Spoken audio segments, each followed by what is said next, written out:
James, thanks for being here, buddy. Hey, glad to be here. For those who haven't met you yet, can you tell us a little bit about yourself? Yeah, my name's James Weatherholt. I'm the owner of Pending Media Real Estate Photography. I've been in this industry for about 5.5 years or so. I've been in the real estate realm probably since 2014. I got my license back in 2014, was an agent for Keller Williams Bluegrass is where I started, and then I moved over to Greater Lexington a little while after that, back when that's what they were. And learned a lot in there. I was able to sell some houses, and I was pretty good at that part, the actual selling of the houses. But I was young and wasn't super good at selling myself at the time, so I wound up getting out of real estate for a bit, doing a few other things, and increasing my sales and customer service things. And I remember needing that, or having that need, seeing that the need was there for real estate photography, and having the customer service side of it, and not just walking into a house and taking a picture. It's a big difference, and that's why I started the business. And when did you start Pending Media?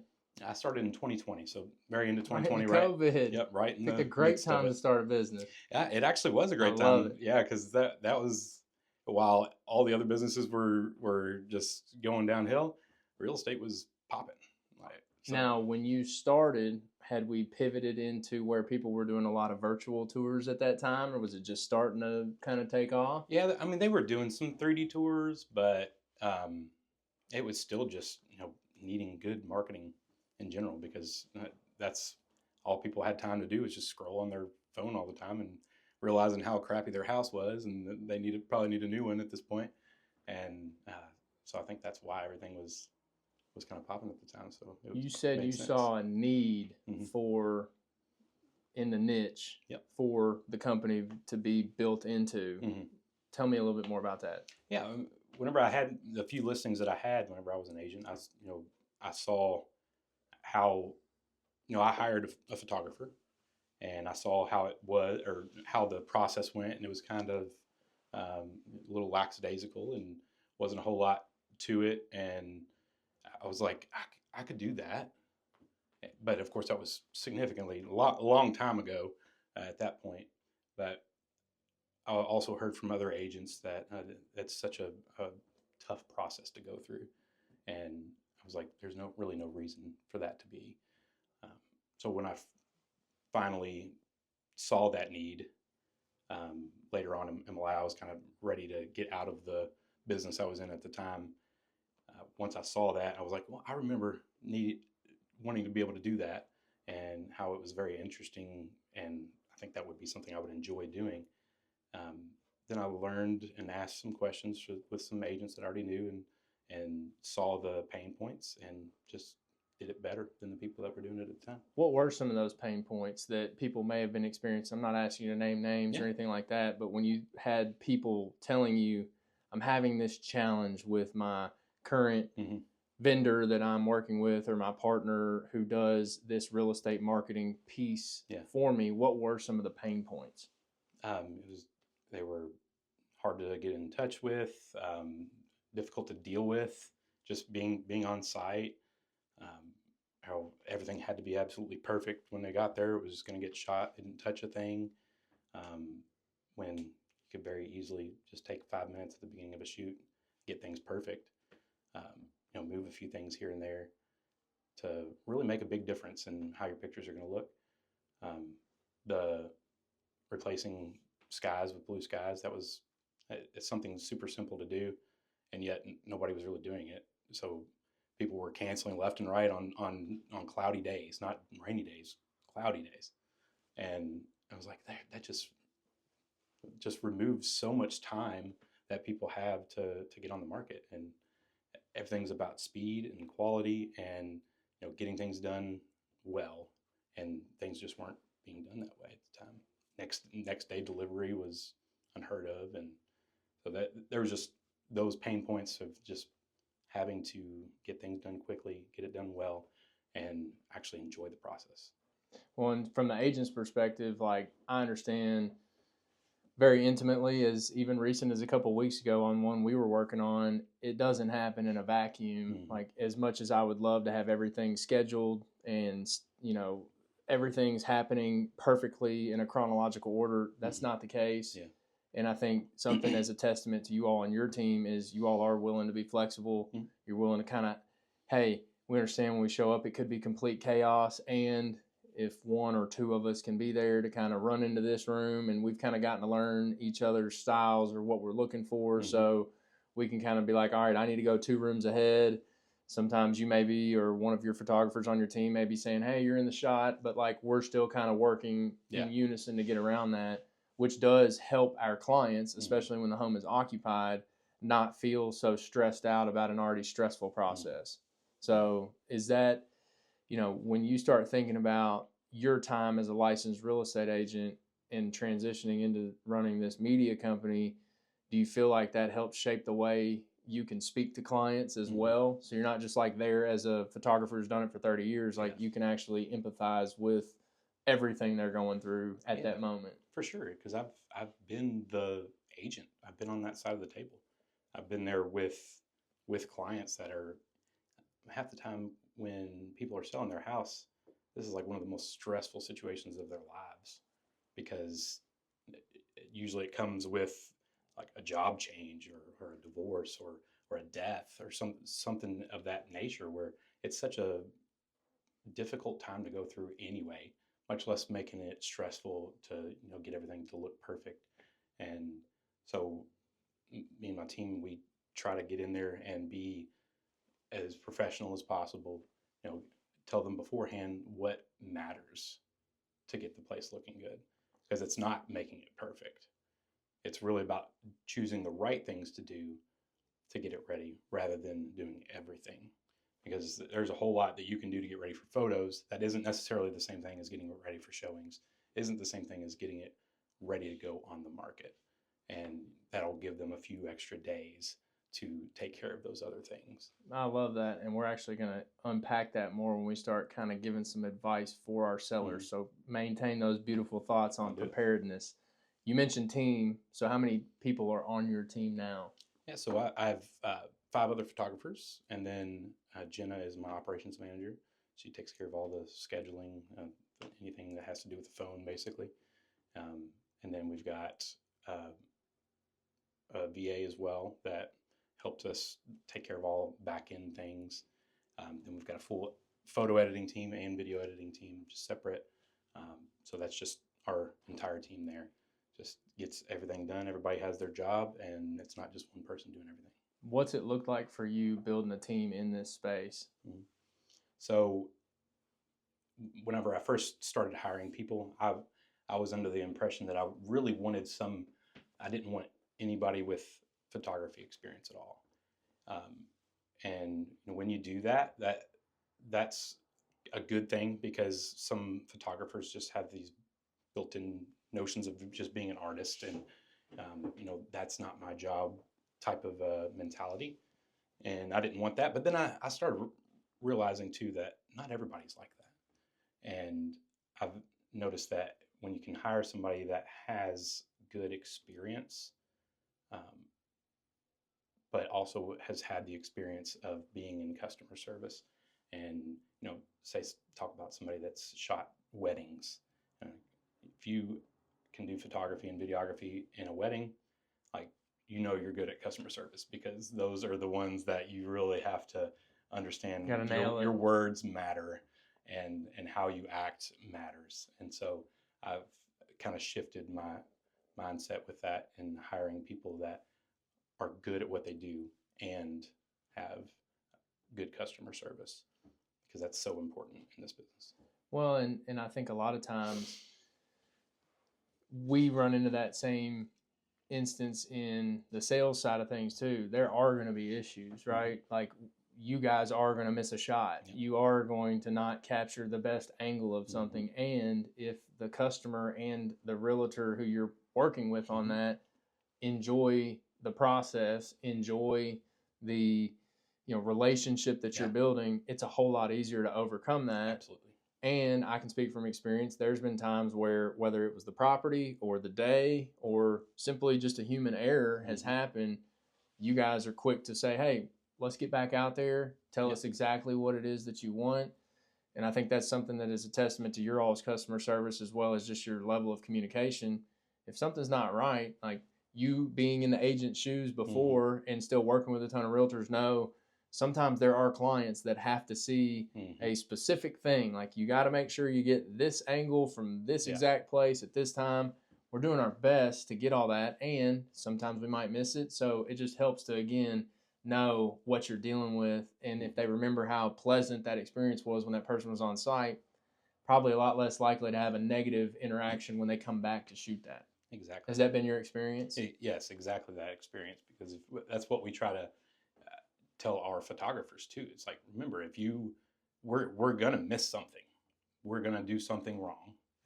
We're human.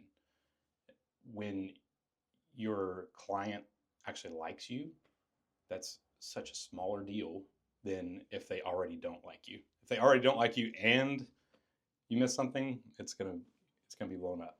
So, and we talked about, make sure you're doing the things that make people like you. And we talked about, when you first were walking in before we got on camera, that a lot of times you are having to help people understand all the menu of services that you guys offer, and that can take some onboarding time for somebody to kind of figure out how to work with you guys. Yep. And so I think, from somebody who has people that are on my team as well, a lot of times it's more so helping everybody understand this is how we work together. Yeah. And there's a lot of time and emotional capital that goes into training let's say training, relatively speaking, right? But our consumers on how does this relationship actually work, right? Everybody's always preaching relationship over transactions, and I have no opinion on that for this comment, but it's like, at the same time, if I'm going to spend all that time to get to the point of we know how each other operate, we know what to expect, I'd hate for something so avoidable to cause that to come to an end. Yeah. Right? Just because the way you maybe chose to end a sentence or brush something off, all that time you just spent to onboard and build the relationship and cultivate it, just snap of fingers, it's done. I mean, talk about a waste of capital, right? So, I mean, kudos to you guys for thinking about that. I mean, that's not an easy way to think, especially when we're so busy. Yeah. Right? Sometimes it's like, what do you mean I have to go back and do that? And then it's like, well, wait a second. Like, that person could account for 25 engagements a year in addition to some of the relationship that you may already have, that just from a sentimental standpoint. Yeah, for sure. So what is something about running a real estate media company that you did not expect when you started? So I thought it was going to be difficult doing the photography part, like learning how to be a good photographer, how to be a good videographer. But I realized that what was harder than expected was building the systems of the business. Even still, we're still daily trying to make our systems better and get it down to where we have an answer for every little thing that comes up. Because new things come up every single day. That's the biggest problem. But when we make that our goal, is to make good systems and to just not just go out there and shoot the property and do the best we can and then maybe have to go back out.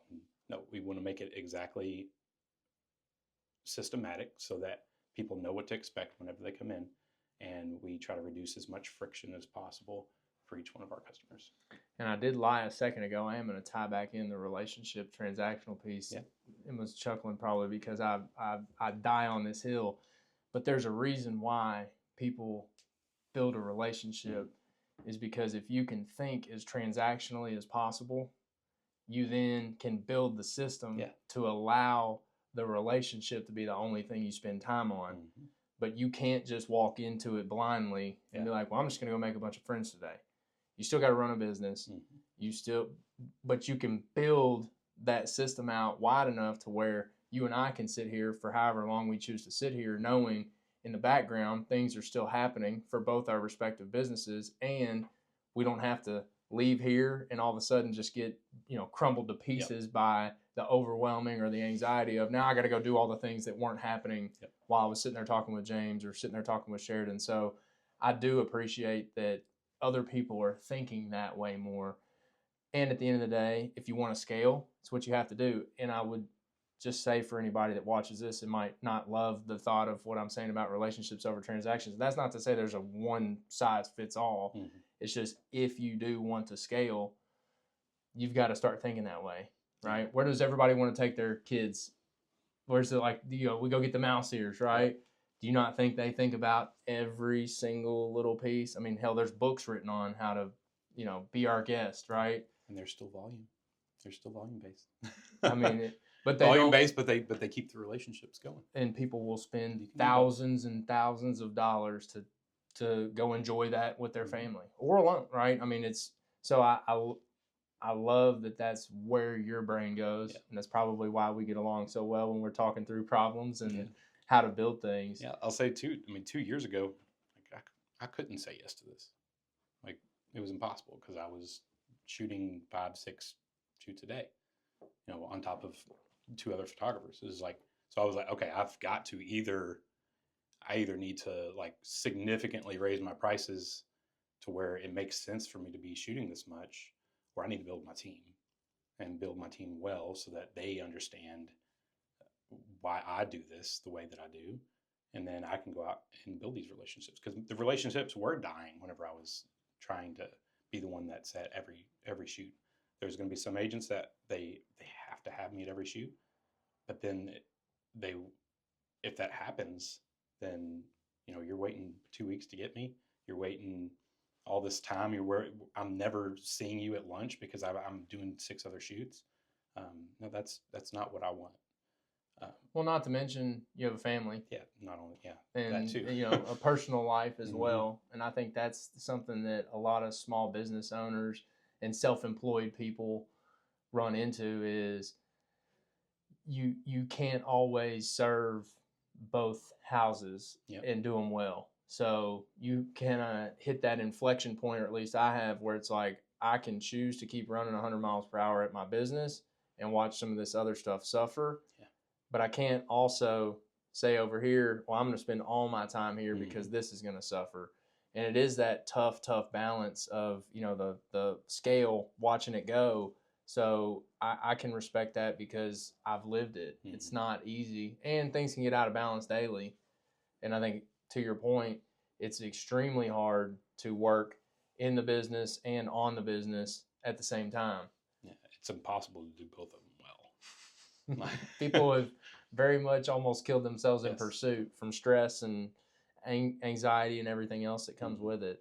Well, I appreciate it, and I'm looking forward to seeing where you guys keep building that too. Yeah. I want to shift gears for a minute into more of a seller or a more consumer lens.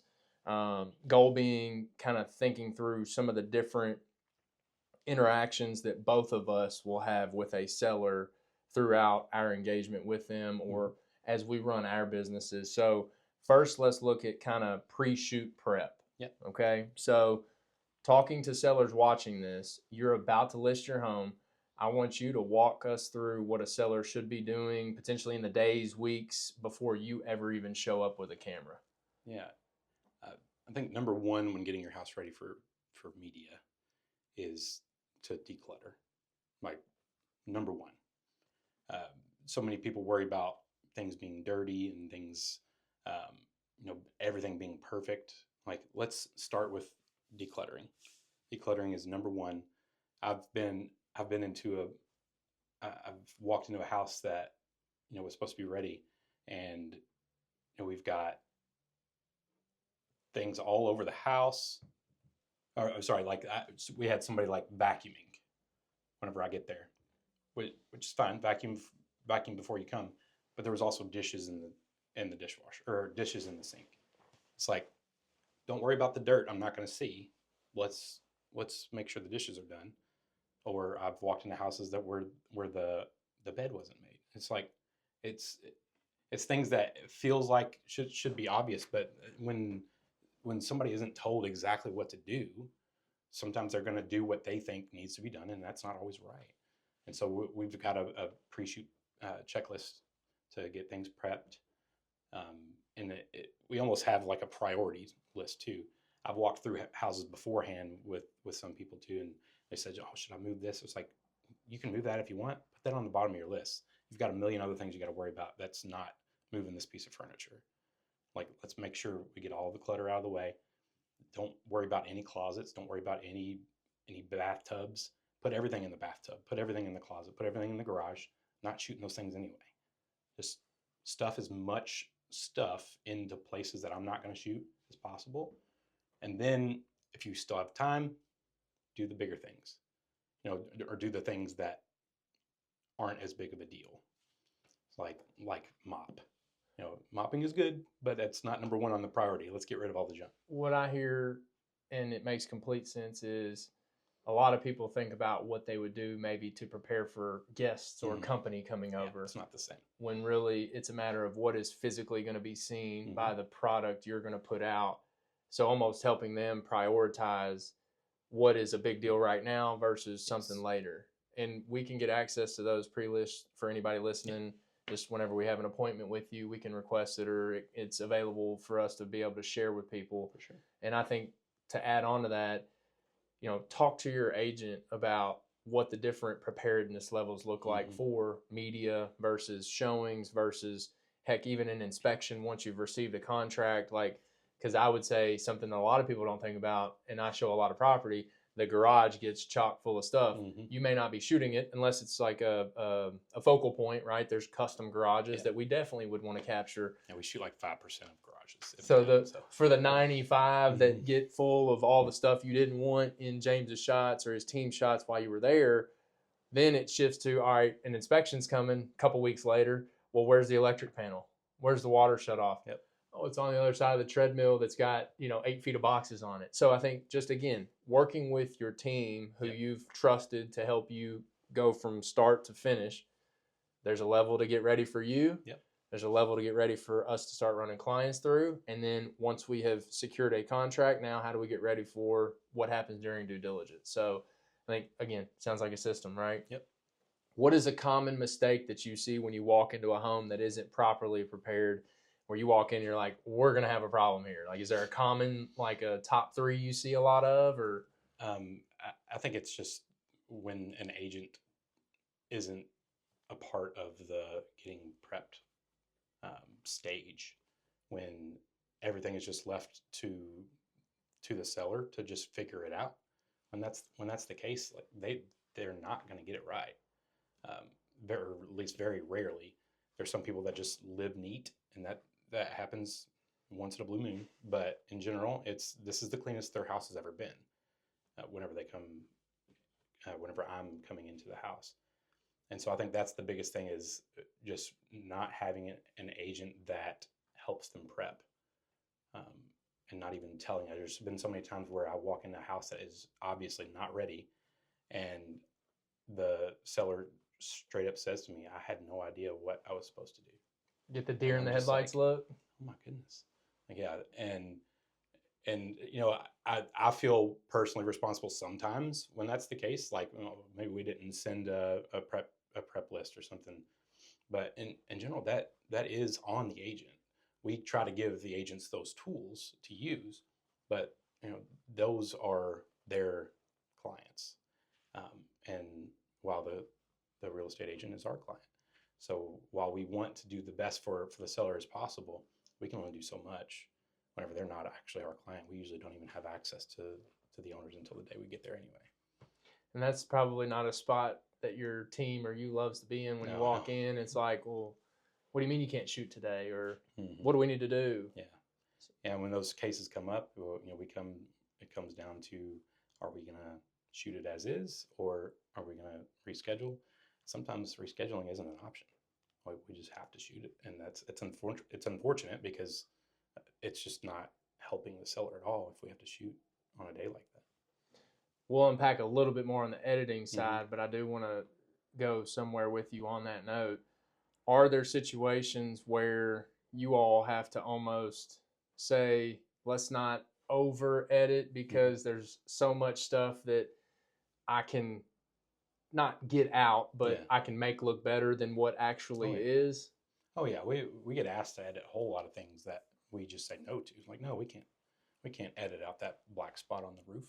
No, no, we can't edit out that hole in the ceiling. Sorry, but yes, physically we can, but morally, ethically, no, we cannot. That's not, you don't want us to. Like, you might think that you want us to, but no, that's going to come up, and you will probably get sued for it. And I don't want to have anything to do with that. So showed a house a few months ago, and we showed up, and I remember looking at the cover photo for the listing. It had this real nice double window right in the front middle, where probably could have been a dormer, but it wasn't. It was more of a flat front. Yeah. It was this huge double window. And we walk up, and I didn't think anything of it, but I was like, it kind of looks like it's more like flat or flush than what I remember. But we get in, walking around for like 45 seconds, and I was like, guys, I'll be right back. And like, I walk outside, and I'm like, what am I missing? Mm-hmm. And then not 2 or 3 minutes later, I go back inside. The wife's like, did they Photoshop a window on the front of the house? And I'm like, holy crap, that's what but like, I'm like, why would you do that? Like, I mean, it helps. We got there. Mm-hmm. But then the client was like, well, I don't really know if that makes me trust them more or less now. Yeah. Like, if that's, and so I think to your point, like morally, ethically, it just leads to some question marks that are completely avoidable unless they planned on putting that window in there. I would imagine if I had to just take a shot in the dark, you all get asked to remove power lines, dead trees, maybe not so savory looking neighbors from certain angles. Am I missing anything that you guys get? What's your common things you get asked to, can you guys edit this out? You mentioned some interior stuff like stains. Yeah. I'd say one of the bigger things is power lines, or water towers, cell phone towers. It's like, absolutely not. Those are there. They're there, and they're going to be there whenever the people get there, and they're going to be very upset with Google Street View. Yeah, right? Exactly. Yeah, they're just all kinds of little things like that people think is not a big deal, when in general you are false advertising. So let's dive a little deeper on preparedness. So you're going to see more homes on a daily basis, and your team does, than most sellers ever will look at. For a seller thinking about how to present their home, what would you suggest? Is it, and there's different tiers to this, right? But like staging it with their own furniture and belongings, hiring a professional staging company, just declutter and deep clean, go completely vacant and empty. I mean, for you who shoots it and you kind of have the eye for it, what do you generally think presents the best? There's no doubt that what presents the best is a professionally staged house. That presents the best, period. There's no really going around that. But it is, I mean, it can be very expensive, and I understand that. But I know, even as the photographer or as a company that we do virtual staging, I would much rather go into a house that's staged and shoot it than have to stage or virtually stage a house. Yeah, obviously we lose a little bit of money that way, but it's okay, because it's definitely going to show way better when it's professionally staged. I'd say after that, it's depending on how their furniture looks, probably using their own stuff and having somebody maybe come in and consult on what to actually make it look like. Having somebody that is a stager. I think some stagers actually will do that and just stage your house with almost your consult own, you with your own items. Yeah, exactly. I'd say that's probably the next best. But then, I mean, if you've just got junky looking stuff, it might be best to just go vacant. And I think a lot of that from my end of things will also depend on what the deal structure is going to look like. Do you have to sell before you buy? Do you have somewhere to go? It can be price point dependent based on the level of traffic we expect. It could be speed, a multitude of things, right? Like, how quick does this have to happen? So I would say, to that end, is that something that you're willing to, if an agent or your team, if an agent texts you and says, hey, here's some pictures of like, or shoot a video walking around, like, what do you think we need to do here? Is that something you guys are willing to have Discord with the agent about, like, hey, I can't shoot that, or here's what I would suggest? Can agents reach out to you guys and Absolutely. get some advice? Yeah, you can always ask for advice. There might be times where we don't necessarily know the best answer of what you need to do other than call somebody that actually can help you with that. But there may be times where, oh yeah, that looks great. Well, we can shoot it just as is. That's not a big deal at all. Or there may be times where it's like, you all have some work to do. And I've had some people like that too that say, this is what it looks like right now. What are the main things I need to do here? And it's almost always declutter. Get rid of a bunch of stuff. It doesn't have to be get rid of it. Actually, you can hide it, but I say a lot of times we're actually professional hiders that have cameras, because there's a lot of times where we take a really nice picture where behind us is it's a complete wreck, but that's because sometimes it just happens that way. We try to help as best as we can as long as we have the time to do it. What are the most cluttered areas that you see in a house when you all go to shoot photography? Kitchens and bathrooms. I think those are usually, because people get so used to living every single day in that kitchen, and they have everything in the place that it needs to be functionally, but functionally isn't always the prettiest. So where you've got a mail catcher or something like that, or you've just got a bunch of knickknacks and a bunch of appliances sitting on your counter, where that's great that you have all that counter space and it works out functionally, but it doesn't look good. You want people to be able to picture their own things in a house rather than picture, your 17 appliances on your counter that your buyer doesn't use, and they just like, oh man, that's cluttered and junky. That's just how it feels. That's how it always is every day, and it's just how you're used to. Well, and these things have changed completely about how people shop, Mm-hmm. right? So you are having to think through, how is this going to look not only on an iPad or a laptop, but also, hey, most people are shopping on this little 4 to 6 inch screen first. Yep. How do I make this space work for that? Yep.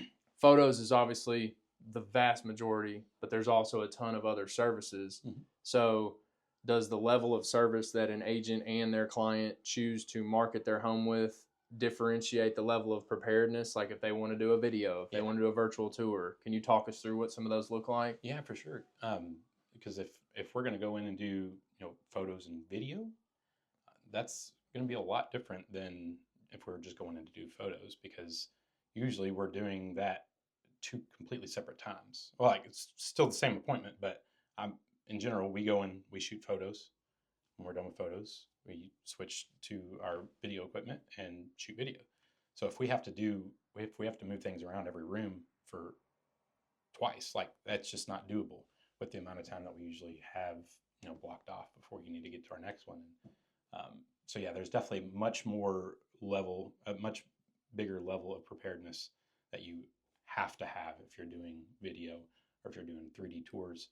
3D tours, you're seeing a complete 360-degree picture. We can't hide the junk behind the cameraman. You can't hide the junk behind me because I have to go hide for those. So if I can't even be in it, you definitely can't put stuff behind me. So yeah, those are the ones that it needs to be, near perfect, because especially for a 360 tour, because people can look exactly where they want to look and zoom in. You can't do that with video. Well, you can't look in exactly where you want to look anyway.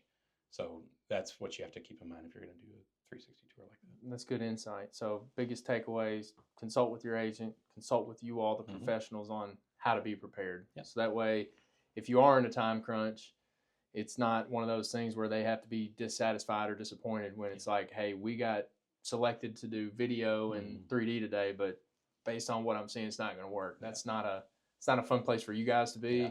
And ultimately, it's just going to add additional stress to the customer as well. And I have done that too. Walked in, like, we can't do video today, like with it, or a 360 tour for sure. Like, this is not something that we can do today. We're going to have to. I can shoot some pictures real quick and get this done, but we can't do everything today. I'll add one anecdote from the agent side on preparedness for whether it be media, photography, videography, or showings. I feel like a completely empty house is one of the most challenging houses to show. Not so much that it would help people visualize the space, but it allows people to nitpick way more things. Yeah. And I'm not saying you want to try to hide things. It's just so funny how your subconscious and even just your senses react when there's nothing there, right? I see people's nose go in the drywall, right? Making a slight joke, but all of a sudden customers turn into structural engineers, plumbers. Almost treating it like a new construction, like going through and like, that shouldn't be there, even though, this is a 35-year-old house. Exactly. And it's just like, I feel like I had a client one time, Heidi, and she told me they had moved, Heidi and Ron Wills, they had moved, it was either 16 times in 17 years or 17 times in 18 years with his work. Well, this lady was a professional preparer for getting her home on the market. Imagine. I actually asked her why she didn't just get her license, because she could just help herself wherever she went or get a referral or whatever. But she said something that stuck with me. Their house is over in Patch and Wilkes. And she said, we have to go into museum mode. And I was like, that's such an easy way for me to think about it. And she said, do you know what I mean by that? I wanted to, obviously engage that conversation further. I was like, tell me exactly what you mean by that. She said, I want people from the time they get out of their car to move from exhibit to exhibit in my house. Yep. So she said, I think about each room and how I enjoy my house or how I live in it, but also how my company or my guests live in it. And I try to set it up to where when you show up for a showing, there's usually an agent and at least 1 to 4 or 5 buyers with them. Depending on the house they're in, it could be a smaller family, no family at all yet, or maybe even a bigger family. But do I orchestrate their path through the house the way that I think shows my house in the best light? That's the extreme rarity for a consumer being prepared. And that has been burned in my brain ever since. So when I'm on a seller's appointment, I'm bringing Heidi's advice with me of like, we don't have to do everything. And if there's choke points or places where people congregate more, let's make those more available. But I always ask sellers, and they always laugh at me, but when you go to somebody else's house, you don't congregate in bedrooms. You just don't. You congregate in dining areas, kitchens, foyers, living areas. So it's like, if we can declutter those, now you could go super technical as far as like making sure certain sizes of bedroom suites or size of beds fit. That's one part. But for getting ready for, photo or video, probably not as big of a deal. But then when we go into show mode, it's like, all right, how can I quickly move people through the main points? But when I'm showing houses, people go in a bedroom, king size bed, open the closet, close the closet, next room. Exactly. So I think just for sellers that are hearing that, once you get ready for that and then showings, that's where we'd love to be able to have some time with that seller to understand, all right, we've got the photo shot. Now how do we get ready for groups to come through the house? Is there anything you've seen that you would add to that as far as preparedness? I just think, whenever we're shooting too, we typically like to shoot in that order too, the order that somebody would typically walk through the house. So we do that with photos, we do that with the video, because that's just what makes sense and what people want to see whenever the first time they see photos is online. So that's what they want to see. They just 1 or 2 shots outside, go right inside. That's what they don't want to see 17 pictures of the outside before they're like, all right, come on, let's get inside. I do it all the time. Whenever, we're always looking at places, me and my wife, because, but whenever that happens, we're just like, okay, there's 17 photos of the outside. I just want to get inside the house. Let's go. So we understand what buyers want. Picture or 2 of the outside. Let's go inside. Do the important parts. Go into the extra bedrooms last. That's not the most important thing. Go into the important parts and make sure those look the best, and understand what the buyers want, not just what you think as the seller. Or maybe the order the photos got sent to you or that came from your download link. Yeah. What's the biggest common flaw? Because it sounds like you do pay attention to a lot of different agents' postings or how they organize those photos. And I'll come back to the sellers in a minute, but you said something I don't want to forget to ask you. Do you have you mentioned kind of the flow, Mm-hmm. but is there any kind of rule of thumb that you would advise agents on when uploading those photos? How many of them to use, how to structure them, how to flow them? Yeah. What would you say? Well, for one, actually go and look and what they look like when you upload them. Because sometimes, places like Zillow and Realtor.com and stuff, it might not even look exactly the same as how you uploaded them. So go and look at what your online links look like, because it might just completely rearrange everything. You never know. Something might happen like that. And go in and act like the buyer for 2 minutes and see what it feels like whenever you're going through these listings. Because if you're wondering where the best parts of the house are and you're already 18 photos into it, it's like, what's going on? Like, people are going to move on. And you don't want people to move on just because they haven't gotten to the best part of the house yet. And so I think that's what it is, just 1 or 2 pictures of the outside. If it's a big piece of land, make sure that drone photo is one of the first couple of pictures, because that's what if people are searching for 15 acres, they want to see that at least one shot of the whole 15 acres. They don't want to see the front door. Yeah, exactly. Yeah, so we'll have that shot, but it doesn't necessarily need to be there right up front. And so get into the meat of what people are looking for right away. So on preparedness, kind of one last closing question. Mm-hmm. I know natural light can be a huge help in some instances. What should sellers know about timing, time of day, time of year, weather, and how that affects the quality of your all's media? In general, it doesn't make a huge difference for us.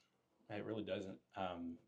When you hear so many people worry about, it's an overcast day and stuff like that, and a lot of times it makes things easier. It makes things better. You don't have harsh shadows. You don't have a bunch of other things, especially in the wintertime. Like, we're shooting in the wintertime, and it's a super bright day. Like, we're going to have really harsh shadows on the house. And so people are all worried about being on a sunny day, and we replace all the skies. So it doesn't matter if it's sunny or not. We're going to replace the skies and to be nice and blue with clouds in them. So don't worry about that part as much. If you've got specific rooms that just look super nice at a certain time of day, that's not always something that we can, capture exactly.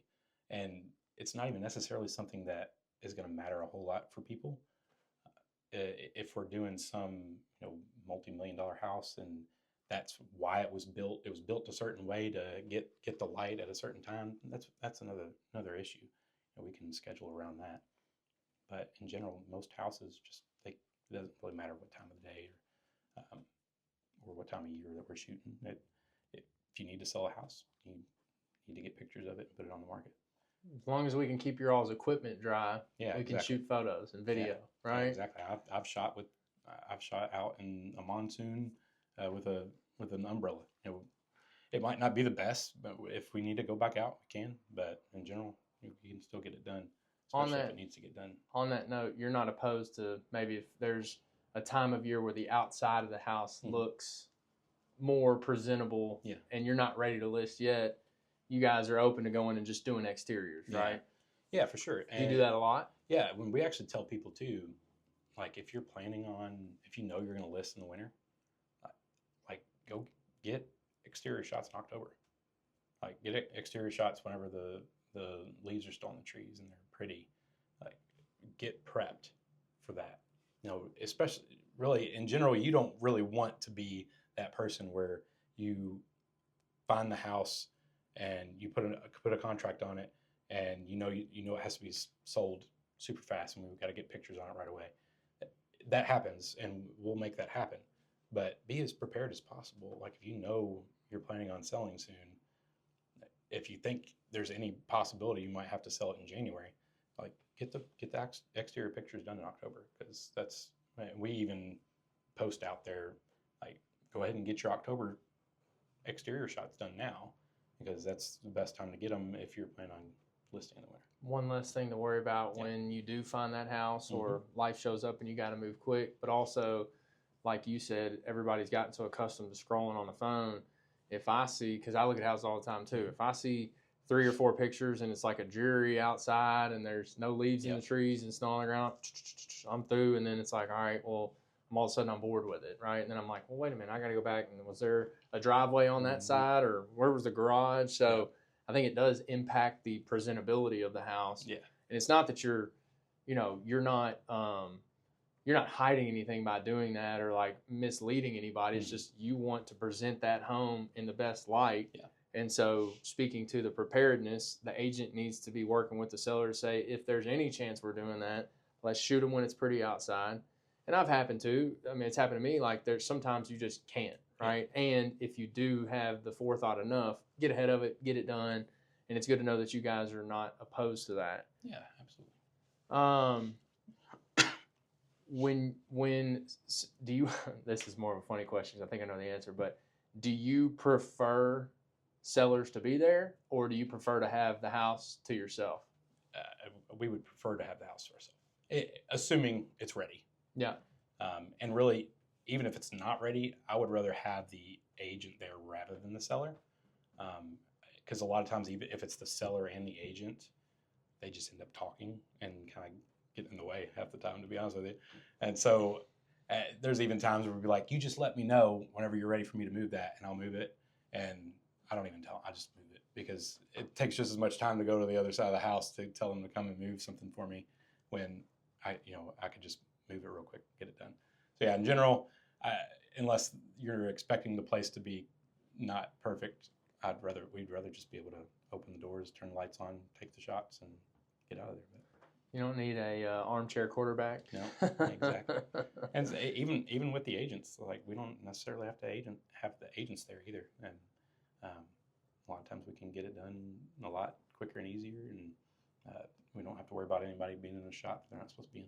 I've been yelled at quite a few times to get out of the shot, so I'm laughing. Try to do it a little nicer than that.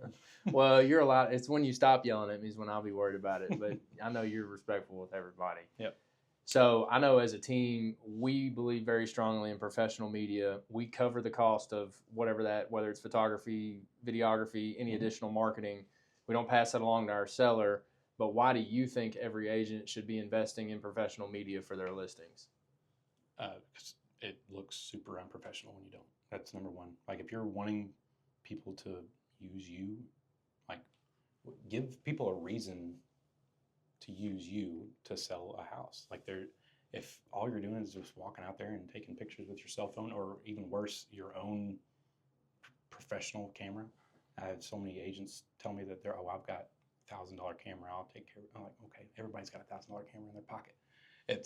And that one's probably going to be better than the one that you have that you have to do editing and everything with it. No, just hire the professionals. They can do it way faster than you, way better than you, and do the things that make you money, not cost you money.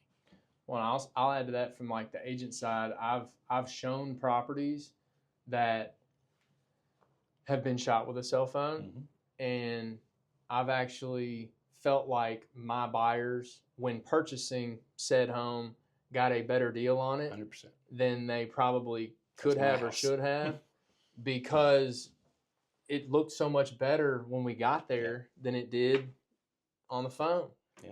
And I, walking around, I'm like, selfishly, if I'm working for the buyer, I'm like, guys, this might be a good thing, because I've checked showing time and there's not a bunch of showings behind us. It was pretty easy to get in. Yeah. House may have been on for a little while. We maybe have a shot here to not have to pay the freight, versus the flip of that, when something pops and it's a premiere and you got somebody walking out of the house when you're walking in, and there's somebody out there tapping their foot and waiting for you to get out. That applies upward pressure on behalf of the seller that this thing's going to move. Yeah. But I think it all starts on the phone or whatever device they're looking at it on. So I would just say, for any seller, any agent, it's a non-negotiable. Yeah. And that's not just because you have that business. I agree, and it's not just because I have the business. I think we got a great deal on our house that my wife and I bought 5 years ago. For that reason? Yeah, because it had bad photos on it. We literally only went and saw it because it was, all the specs were what we needed. So basically, what did you do as an agent if all you did was just put it on the MLS and put the correct specs on it. That's all they did. Because we went and saw the house because it had the specs we wanted. And it was like, oh, this might work. Not because it presented well. Not because it presented well. It didn't present well at all, actually. But when we got there, we assumed it only had a 1-car detached garage, and we were like, I guess we'll go look at it. We get there, and there's a 2-car attached garage also. We had no idea. Wow. And that's what sold it. Like, that is literally what sold it, because we probably would have bought it otherwise. And we get there, and it's got a 2-car attached garage on it that we weren't expecting. So, of course, yeah, let's do it. Agents, hire a professional. Exactly. All right, maybe a little bit more into the post-shoot and the marketing side of things. So one of the things that we as agents and our clients love about working with you guys is how fast you deliver. You mentioned that early on and kind of where you saw a need. Yeah. Talk to us about your turnaround, and are there specific services that you can expect, same or next day delivery on? Just walk us through that for people who haven't worked with you guys before. Yeah. So right now we are doing same day delivery on photos only. So that is something we have been working on for months, trying to get that workflow down. And we've gotten there, and depending on when it happens and how busy we are, we're trying to get everything out before 9 o'clock. But our team works hard to make that happen. Anything other than photos where we have next day delivery, unless it's like a premium video that may take a couple of days. So we have some different video options where some are simple and doesn't require storyboarding and intense editing. Those might take a couple more days. So big thing I hear is even if you're in that preparation phase, and you can go ahead and capture some of those photos. Maybe from like my side, you could pop the listing up as coming soon, get a few of those photos on there. Maybe there's some work between photo and when you can do the video walkthrough, you can come back and then stack that in with that. And there's a multitude of ways you can go about it. But if you just need those photos quick, boom, we can get same day within reason, right? Yeah. In general, we still try to shoot everything that all at the same time, unless it just needs to be done otherwise. But in general, we try to get everything at least shot the same day. But it's the editing and making sure everything is good before we deliver. That's the turnaround time that takes a little longer. We talked a little bit on some virtual staging versus physical. Virtual's become a big topic, seeing a lot of it getting used. Do you think you have a percentage of how many vacant listings are going ahead and adding virtual staging to their orders with you all? Yeah, I mean, I think it's a no-brainer, really. Especially, it's not super expensive either, and it makes a big difference going from just straight vacant to a virtual staging house. Like I said before, if you can do full staging, I know great stagers, and I love taking pictures and video of their houses, but you can only do so much if you're going to go and do video too. Unless you're going to start using AI, and that's going to start adding a whole lot more to the workflow and a whole lot more risk with it too. And people saying, "Oh, well, that was shot with AI," and people are so worried about it. So it really just it depends on the house and the situation, but in general, virtually staged house is going to look way better than empty vacant house. Are there certain instances or maybe types of property or sizes of property that you think physical staging does its best in, or that you see it the most in? Yeah, I think the best ones are the higher priced ones that it's a nicer house in general. If it's just like a builder grade, everything's kind of just low end, then it might not really make sense to spend the money on it. But I mean, I'm not going to take that away from the stagers. They might be able to make a house like that look great, but like I said, I'll let them kind of make that decision on what they can actually make look good. But I'd say any of them will probably still look good with. So consult with the agent, consult with you guys, see if there's people we need to engage to pull them into that. Talking about video specifically, on your all's listing videos or potentially walkthrough reels, drone footage for a seller, what's the difference between a listing agent that has all of that versus just photos? and what can that do from your experience for buyer engagement for that seller? Yeah, I would say a lot of it, when we're talking about video right now, we're coming into a time where people are constantly watching video. Like it's just what people are doing right now, is watching video between TikTok and Reels on Instagram and Facebook. That's constantly what they're doing. And the algorithms are so intense and so exact that people that are looking for houses are watching house tours. It just is what it is. And if you're doing it the right way and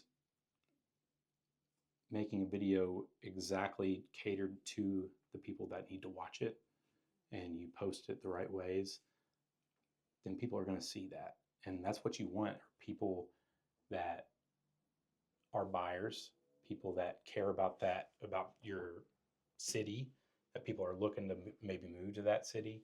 Those are the people that you want watching those things. And maybe they're not looking at, Zillow and Realtor.com and your properties that people are sending. Maybe you don't have an agent that's sending them properties. Those are the people that you need to see those videos.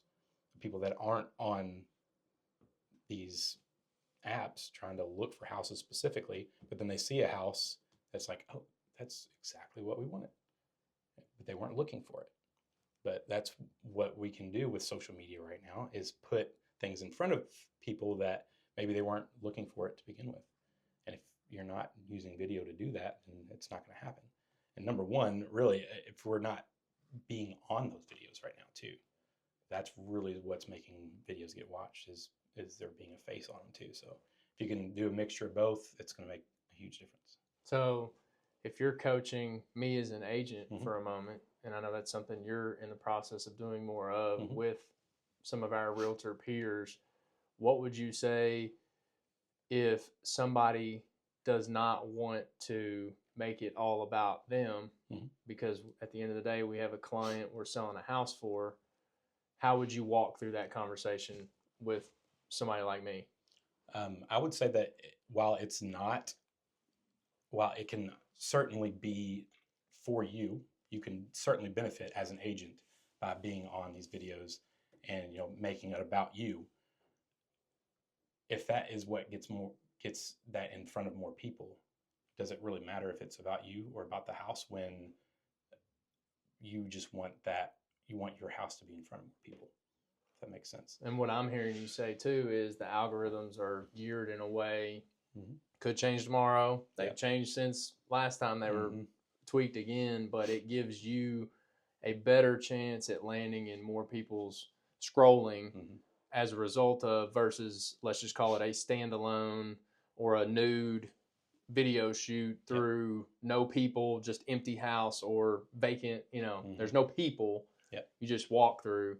People get more traction than just property. Is that fair? Yeah, exactly. Because if you're just wanting a video to send to people so that they can walk through a house, you don't need to be on that one.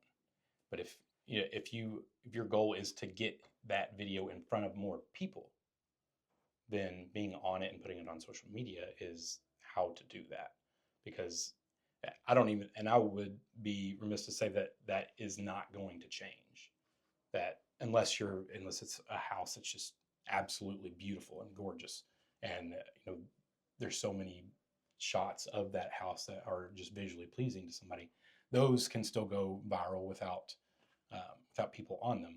But in general, people want to see a face, and when they see a face, they're more likely to stop. And because that's the goal, right? We want to stop the scroll and get them to spend the time there, right? And that's what having the agent in that, and you can help advise the agent on what that ideation or that actual recording. Let's say if they're not somebody who has a ton of inspiration or idea about how to do that, you guys actually help with you mentioned storyboarding or just kind of having a game plan for that. Is that something you work with the agents on? Yeah, we do. Yeah, and that'll depend on the product that they choose, but we have a product where we can just help you get a quick intro, just so you are on the camera. There's that, and then we've got our premium videos too, where you can go more involved into it and make it a little more cinematic.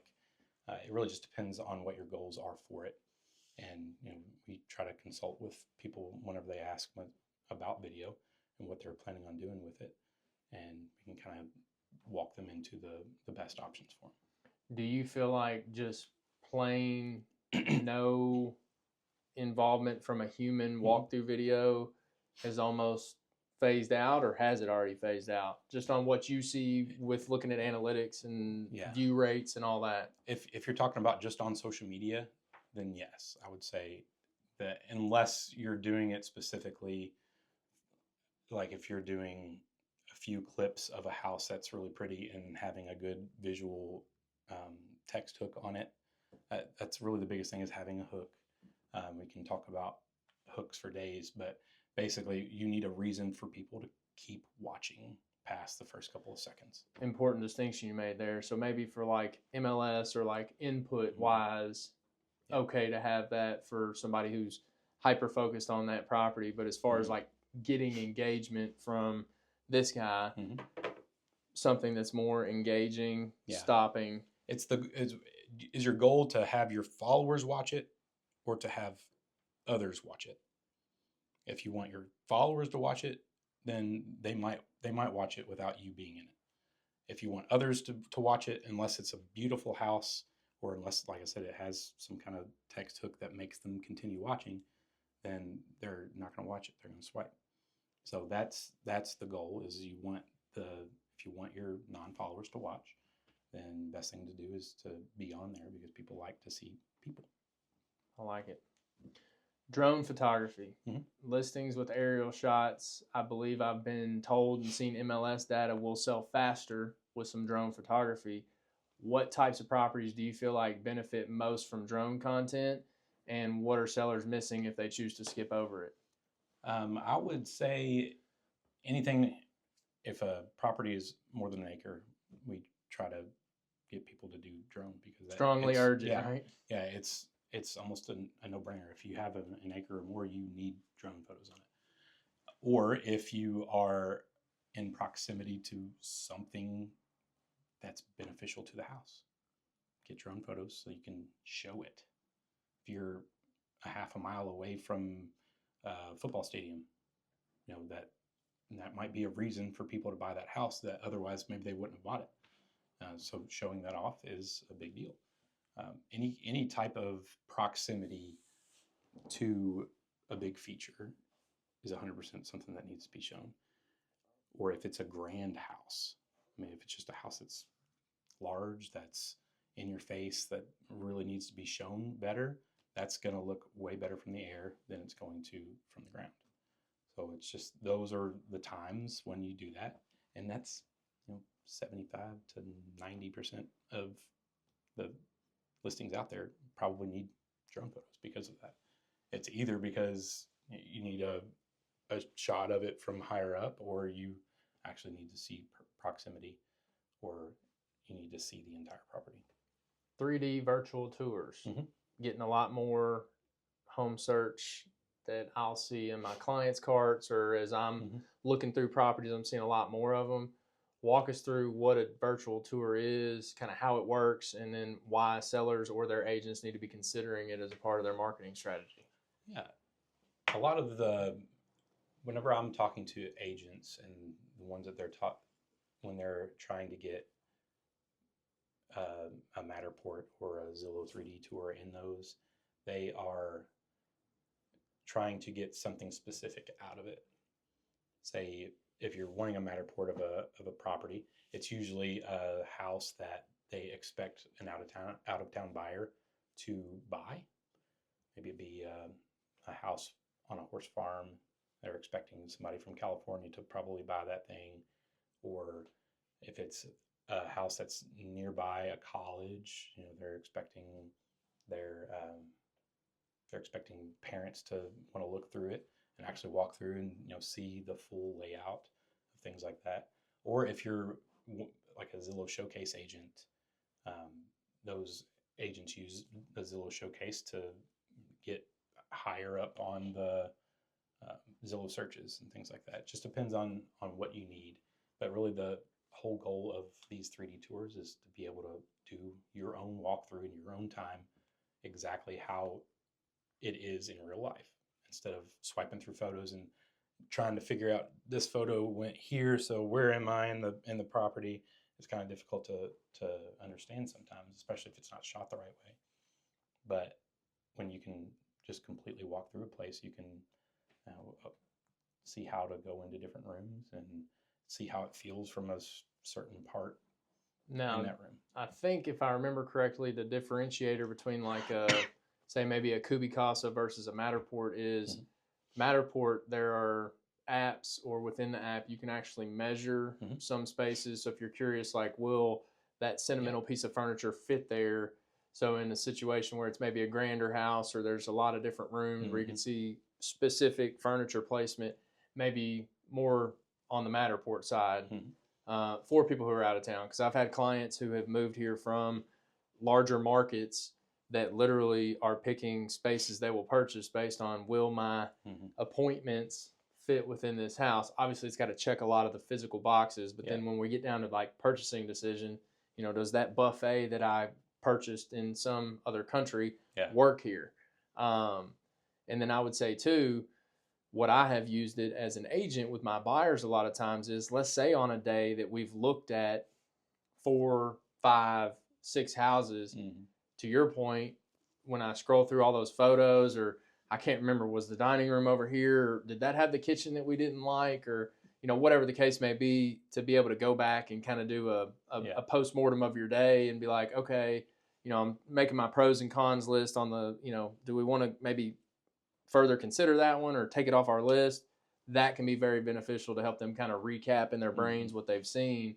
And I've also seen, to your earlier point about people who maybe don't follow a good flow of the pictures, it can kind of close that loop for consumers maybe getting confused. So I definitely can appreciate when I see them on there, because I think a lot of people struggle with the spatial visualization. And so at least just being able to have a resource you can come back to is huge. So I appreciate that you guys offer that. Yeah, and I think at least, like you talk about the Kubicasa, I feel like every listing should have some kind of floor plan on it, just for that reason, just being able to walk through and see, oh, that's where the actual primary bedroom is. It's on this side of the house, not this side of the house. Or, oh, there isn't a utility room. You know, there's not a mud room coming out of the garage. It's like, oh, that's kind of unfortunate. And it helps with like the input piece, maybe not being as accurate as like, you know, you mentioned some properties that you see, say they do or don't have a garage, and then all of a sudden you get there and it's like, well, the laundry room's actually in the basement, and I thought it said it was on the second floor. So I think it would help cure some of those things too. Let's jump into the agent lens. We've spent some time jumping into there some for marketing clients' properties. Your clients, we agents are your clients, right? So you work with agents all across Central Kentucky. What separates the agents who are marketing listings exceptionally well from the ones who are just checking a box? I would say a lot of it has to do with what they're doing with the media they're getting from me, even if it's just somebody that's using photos. Because some people will just get photos and just put it on the MLS and that's it. Others will use photos to, make marketing pieces and, use it to have a flyer for their open house, or to have a mailer to send out to the people in the area to let them know that the house is for sale if they didn't already see it. But then the more you continue to go, if your goal is to sell the house, get it in front of more people. And the best way to do that is with video. If you want it in front of more people that wouldn't necessarily see it by looking, through their home apps, that's the best way to see them. Walk us through what a best-in-class listing launch looks like from your media perspective. What should an agent be ordering, and in what sequence, or talk us through what that best-in-class looks like. I think a lot of it has to do with the property, of course. But if you're going to if I was to sell my house, what I would expect an agent to use to sell my house would be great photos, drone photos specifically. I've got a fairly decent yard, and showing that off using video with an agent on there. You can go, so there's two options with that too. I see, you're trying to get involved with YouTube. You can do multiple videos. You can do one for social media, one for YouTube, or even one for just posting up on a website or something. You need to be using a property website. That's another thing that a lot of people overlook. Even people that already have those tools, at their disposal. A lot of Keller Williams agents they have that and don't even use it, where they can have a property website specifically for that property and send it out whenever people ask things, and they can collect data off of that website. We have those too for people that use our services. That comes with every time they order, where it's one link just for this property that doesn't get linked back out to Zillow or some other lead generation site that's going to steal the lead from you. This is, you get the lead yourself. You have to have something like that. You have to give people a call to action. Because if you're not giving people a call to action, what you want them to do because they watched your video, or because they looked at your carousel post on Instagram or your YouTube video, if you're not giving them a reason, if you're not giving them something to do because they watched your video, a view is meaningless if you can't get that information from somebody. Kind of close the loop, or bring them back, right? A sticky effect to wherever you're sending them. You mentioned something about getting more eyes on content using videos. I saw a stat somewhere that said only about 9% of agents are creating listing videos, which means 90% of the market is leaving that option on the table, or that much opportunity. Why do you think agents avoid video, and what would you say to them who are on the fence? Well, just like many people in every business, they don't see the value in spending money to, help them do what they're trying to do. They're trying to sell a house, and they're trying to do it as cheaply as possible. Maybe they've gotten into the mindset that, houses sell just by throwing it on the MLS like it used to in 2021. Like, it's not 2021 anymore. And if anything, if you were doing it back then, if you were actually doing it the right way, you're going to get more listings because you're doing it better than everybody else. If anybody can sell a house, then why not give it to the person that's doing it for 1%? Like, you have to give people a reason to give you a commission. Like, make it happen. And those things are what sells a house anyway. Getting it in front of more people and making sure you're doing the right things to actually use the money, like get the value out of the money that you're spending. There's so many people that'll just spend money on a video and do nothing with it. I can't tell you how many times I've actually shot and edited a video, delivered it, and it was never even posted. It's like, I'm all for you spending money with me, but let's, talk to me about it. I'll tell you how to post it. Say, I've actually got a whole guide of like how to post a listing video whenever it's ready, because that's the number one way to get more views is to post it the right way. That's interesting. I'd love to be able to. Would you mind if when we post the video, can we post a link to somebody to get a hold of that, so there's some agents watching it and wanted to see that, they could get a little better understanding of why that would be so important.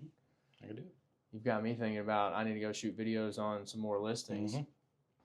When an agent is coaching their seller on preparation for engaging you all or professional real estate media, what is that conversation that needs to happen between agent and seller before you even get booked? What would you love to know that I was telling my client?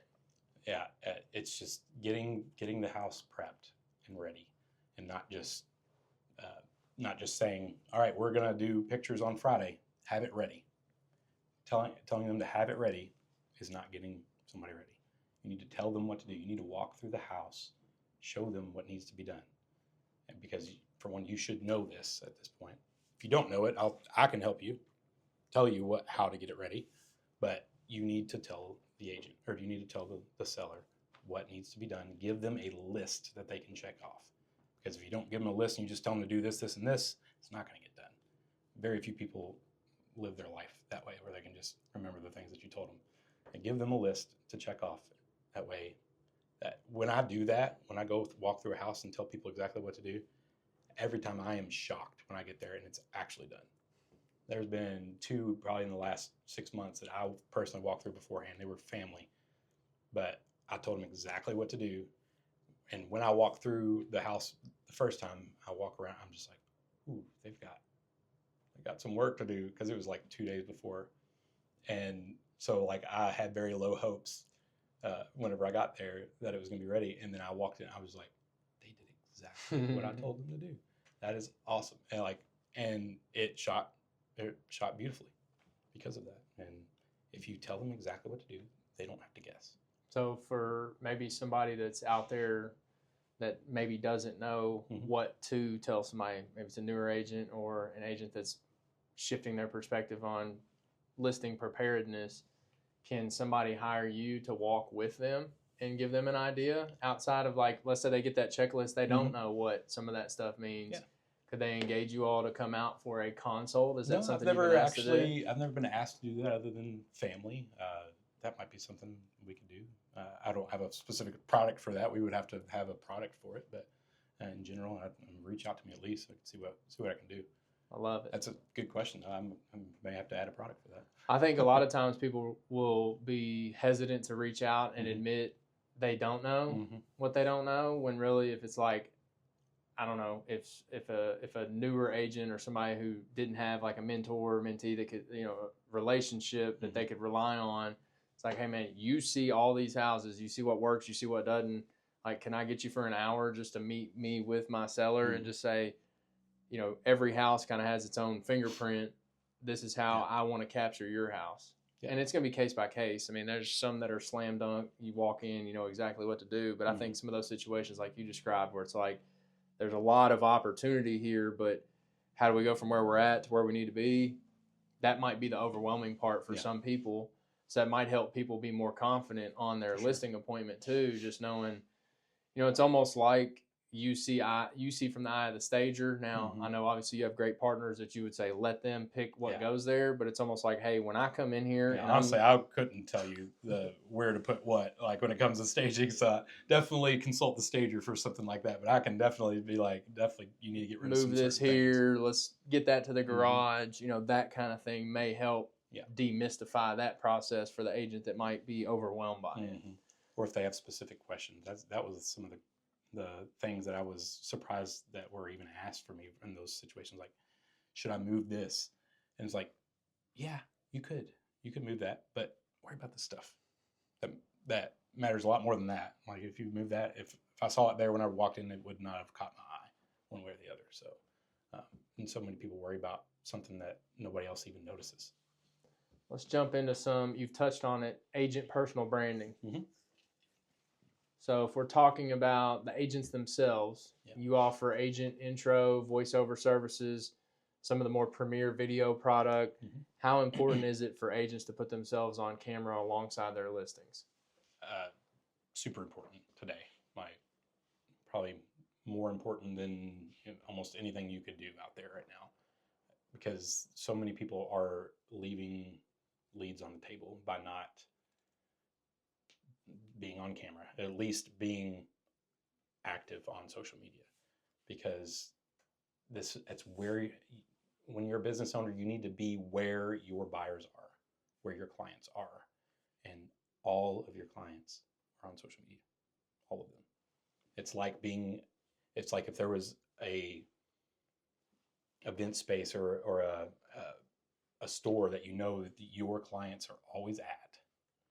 Like, would you not go to that store? Like, of course you would.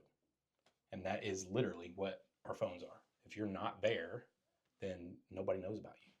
I think the biggest problem with people that can't get leads and can't get listings and can't get buyers in this industry is people don't know who they are. People don't know who you are. then nobody's going to call you. And so many people want to just spend money and hope that they get in front of people, when you can just as easily just turn your camera on and get in front of the people that are looking for you specifically. Social media, non-negotiable. Yes. There's a statistic out there that says 97% of buyers will start their search online. Mm-hmm. So what kinds of content should agents be creating with a media partner like Pending Media beyond just the listing photos? Let me think here. So I would be doing local content, number one, because if people don't know where you are and where you service, that's what you would call top of funnel content. It's content that gets people that live where you want them to be living, or at least want to see content of. You're in Lexington, so you want to do local Lexington spots, show people what to do in Lexington, show people the best restaurants in Lexington, best coffee shops, the best places to walk, the best places to walk their dogs. Show them where those things are, and people will see that you are important in that area. You know what you're talking about, so they're going to follow you.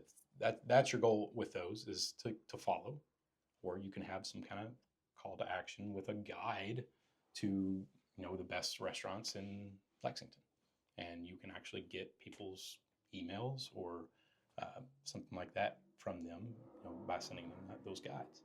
That's the best way to get people to know who you are, is if you can get people to follow you. At that point, they kind of know who you are, and then you just continue nurturing the leads as you go and asking them for leads for different things. It just depends on what all your goal is and what you want to do, but you have to get in front of the people.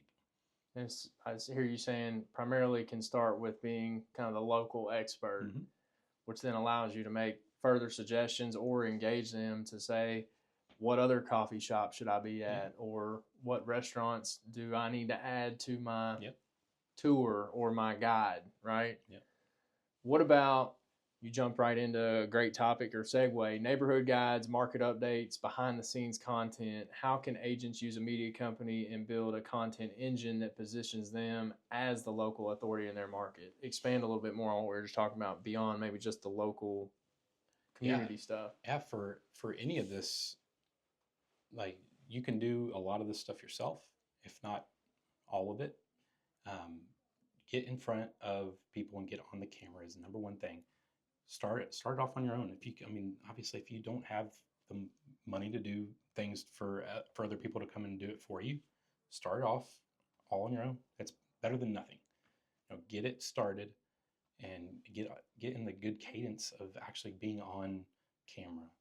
And that's why I'm probably going to start some kind of challenge next month to just to get ways to get people on camera and comfortable with it, even if it's just on their own, so that once they're comfortable on their own, then they can start getting a more polished version of things by using somebody like us. And I plan on actually having a monthly type of subscription to actually get out there and make this type of content for people.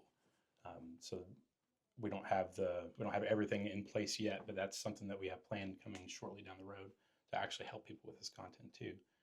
Telling them what to post and actually shooting things for them, telling them exactly how to post it and where, things like that. So do you think that's the biggest barrier to people doing it, is just the simple lack of knowing when, what, how often, I think it's just pulling the trigger is the number one thing, and thinking it's too difficult, which it might be too difficult for some, especially that they're super introverted type that just doesn't want to be on camera. But if you don't want to be on camera, you're gonna have trouble continuing and being relevant in this space right now. So if you're not, then that's what you have to start getting out of your comfort zone. That's the only way to continue getting out of it here. That's good stuff. So you work with agents at all different production levels. Mm-hmm. What's the minimum media investment an agent should be making if they want to stay competitive this year? Minimum would be photos and video, photos and some kind of video. And if you're not on it, if we're really talk about true minimum on if you want to be relevant, get photos and a social media video with you on it. So for team leaders and broker owners watching, how should a real estate team be thinking about media as a strategic advantage, not just per listing, but as like an overall business strategy? Partner with your best teams like me, like Pending Media, where you have some kind of deal where I can build specific order pages just for your agents, where all they see is what you want them to order. I can do that. Like if you want all of your agents to, obviously I don't know what the rules are if you actually can force them to do that. I don't think you can, but because they're contractors. But if that's what you want your agents to do, I can work with you with those things. We can make it to where your brokerage is the one paying for the photos, or we can make it to where you can pay it close to do that. There's a whole lot of different options that you can do, but that's number one, is just partnering with somebody that knows what they're doing and can actually deliver at a high level, high volume like that, like we can. I love it. All right, let's jump into the future. Some AI, maybe some industry tools or trends. Yeah. So AI is everywhere right now. It's not the future. It's the present. now. AI photo editing, AI virtual staging, AI generated content. How is it affecting your business, and where do you see it going? So, I mean, we use AI as tools quite a bit. I think what people don't understand when using a lot of these AI tools is what's technically allowed and what is legally their ability to use those types of tools. Technically, when we deliver photos, those are still Pending Media's photos, and so when you're just going out there and just throwing them through a bunch of tools and making them look like something making them look nothing like we would deliver, that's still our photo, and you're making our photo look completely different than what we delivered. So in general, I'm not one that's going to be like, absolutely not, you can't do that because you're not legally allowed to. That's not me. I'm not generally in that position, but we do all of those tools. We can do all those tools and probably do them a lot better than you can. So let us do it. We have the ability and we're really good at it. Let us do it the right way and deliver it in a way that will actually look good on YouTube. I love it. There's a growing debate in the industry about the truth in advertising with AI enhanced images. Where do you personally draw the line between enhancement and misrepresentation?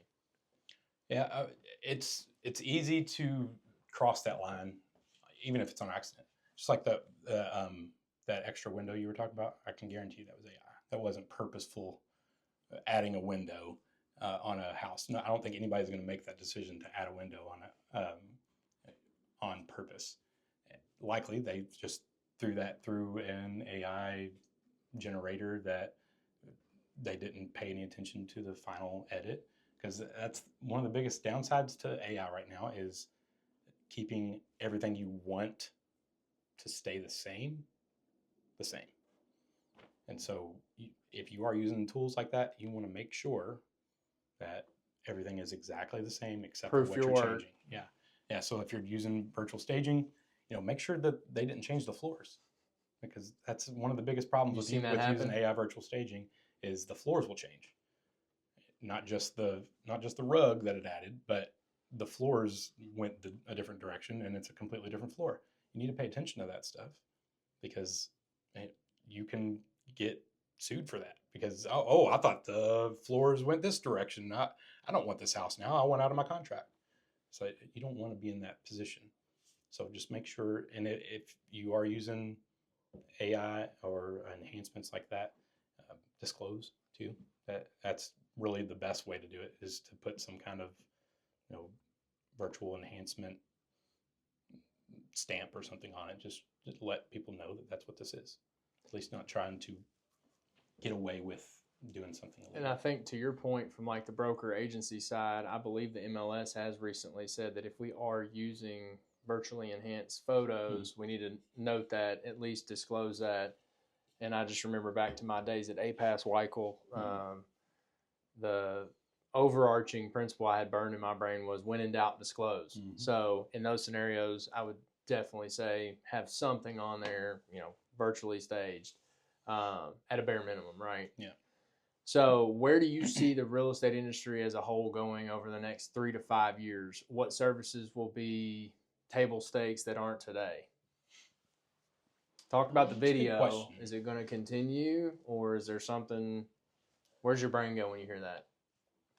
I think everybody thought TikTok was going to be a phase, and TikTok and AI and all this stuff, it's not a phase. It's reality and will continue. If you're thinking that the video stuff is going to go away, it's not. Video has been coming for 20 years. And even 20 years ago, it's like, oh, video's coming, you could be on it. If you were on video 20 years ago, you would be like way up here at this point. If you actively did video how you were supposed to 20 years ago and continued it up to this point, you'd be number one in every aspect of everything. It doesn't stop now. There's no reason to start it now. So many people think that because they didn't get in at the early stages, they'll never get to that point. And that's a silly mindset to have. Why not start it now? Nobody else is doing it. If there's one thing that I think I've watched that TikTok has done is allowed that lower barrier to entry, where just because you don't have this massive YouTube channel with all these subs and all these watch hours, you can literally have one piece of content on TikTok or some of these others. Let's use TikTok as probably the most easily way for the algorithms to force that up. You don't have to have 15 years of it, but that can be the way to start. So I do think, to your point, if it's here to stay, it's not going anywhere. That's where we've started to shift more into how do we get more content out there. We're probably less on the entertaining side, more on the educational side. All that to say, we want that information out there. So if we can be a resource and provide value to somebody who doesn't know they need us yet, or just somebody that knows somebody moving to the area, I can still have myself out there. Otherwise, I'd have to pay a ton of money, right? I get to have cool conversations with people like you who I respect and I work with, and I get to learn something, and it might be able to share for somebody else to learn something as a result of the conversation we have. 100%. So that's where we're trying to push to. As I've sat here, I told you I do need to get on the camera more. So here you are. What is next for you all, and where are you planning on taking this company? So we're going to shift more into social media.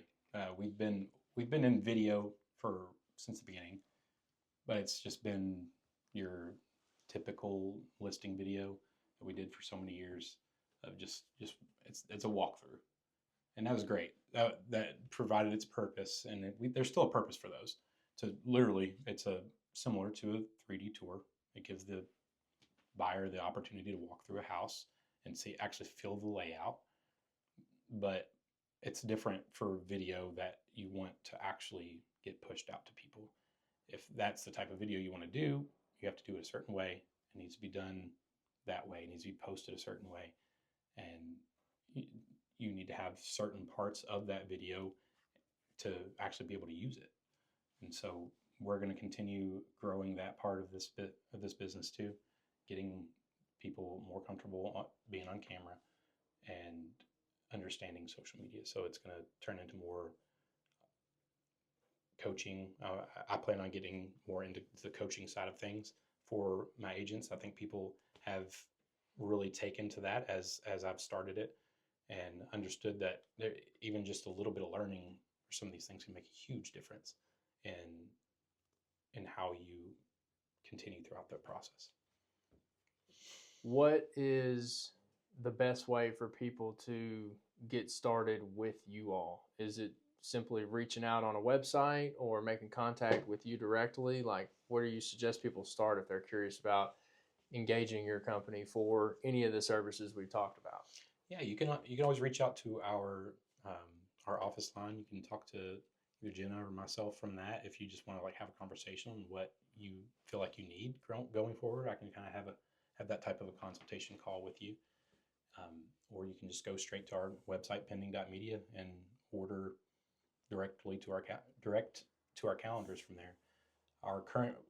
We're currently changing up our order pages. So as of right now, the order pages, you can use the order page currently and still get what you need, but we'll have it a little bit changed up here shortly too.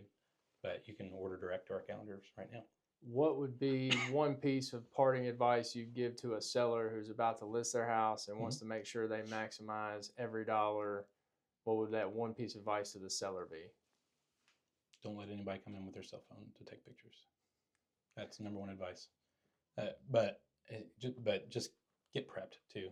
Make sure you're using an agent that knows what they're doing, that can actually help you get the house sold, not just help you get in front of the people that are looking on MLS. Parting thoughts for agents. What's the one thing that you should start doing tomorrow or even today that would immediately elevate your marketing? Show people who you are. Get on camera. Even if it's just your phone with no lights, no microphone, get on there and start, and just get better as you go. You can start adding small things as you go. But if you don't get used to being on camera, you'll continue saying that I'll do it later until it's perfect. Don't be a perfectionist about it. You have to start. Y'all heard it here first. Get your cameras out and get on them. Thank you, James. Yeah. Appreciate you, buddy. Thank you.